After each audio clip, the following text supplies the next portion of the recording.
Ohituta gaude ordenagailua idazmaiaren gainean ikustera, baina gero eta gehiago dira egongelarako pentsatuta dauden modeloak. Gaurko bideoblogean HP atera berri duen Touch Smart 600ari buruz hitz egingo dugu.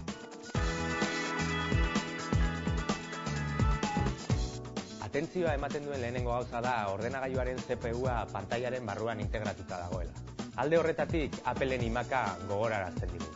Hark ere filmak ikusteko pantaila egokia du eta sofatik kontrolatzeko urrutiko agintea. Baina ordenagailu honek dakarren berrikuntzarik handiena ukipen pantaila da. Leihoak irekitzeko edo botoiak sakatzeko hatza edo puntadun beste edozein erakusle erabil dezakegu.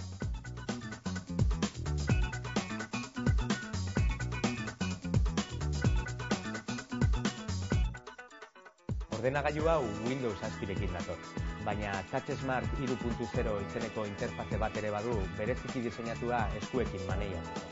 Gehien erabiltzen dituzun aplikazioak lehen planoan jar ditzakezu. Argazkiak eskuz editatu, teklatu virtual batean idatzi.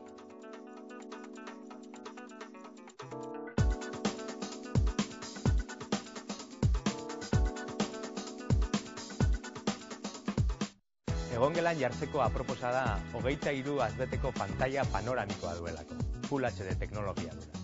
Telebista antenara konektatzeko aukera ere ematen du, eta lurreko telebista digitalerako prestatuta dator.